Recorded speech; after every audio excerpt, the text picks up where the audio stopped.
Hello, Edina Hornets. This is Miss Swenson to walk you through how to find top-notch resources for your biology class DNA Technologies assignment. Open up a web browser, and from your web browser, come to the district homepage, edinaschools.org. Under Our Schools, choose Edina High School. On the left-hand side, click on Media Center. And again, on the left-hand side, click on Databases and Class Project Guides. Here you'll see the grid of Database Love, where you can find all sorts of great resources. But for this assignment, I'd like to suggest to you that you come down underneath the grid to Additional Resources and choose either Science Reference Center or the General Science Collection. These are databases that are specific for science-related journal and newspaper articles. Let's use Science Reference Center as an example. If I click on that and enter my search term of cloning, spelling counts, notice that it's a smart box and it wants to ask me to narrow my topic. Is it on cloning, cloning humans, animals, what is it? I'm going to stick with the broader topic of cloning and click on search. From here, I'm going to try to narrow my search. Because I found 1,300 things, that's too many things.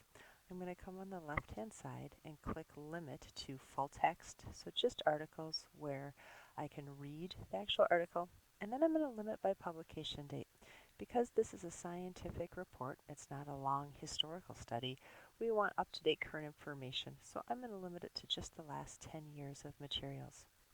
Now I have 365 articles to look through.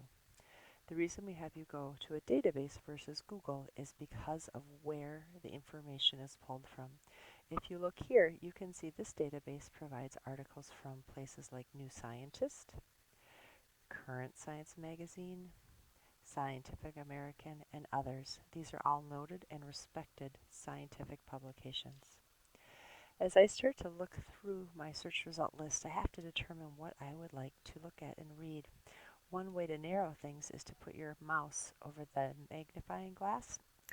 A bubble pops up, and here is an abstract or a summary of the article that I can read to determine if it's worth my time or not. So I read this quickly or I skim it, and I see it's an article about Dolly, a sheep who was the first animal ever cloned from an adult cell.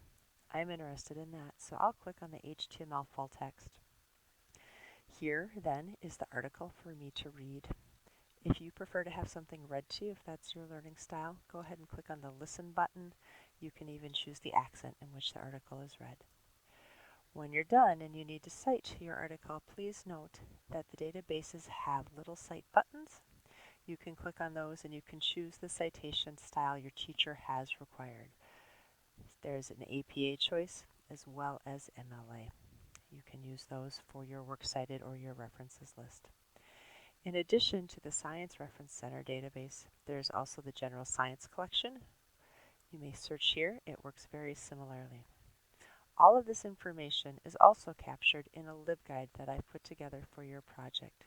There are links to the databases there, as well as links to more general databases. I also want to make sure that you know that there is a link to a project help form. If you're working and get stuck and like some help from me, go ahead, click on that link, fill out the form, and it'll generate an email to me, and we can talk back and forth about what you need some help with your project. So, good luck with your project, and as always, if you need help, please come to the Media Center.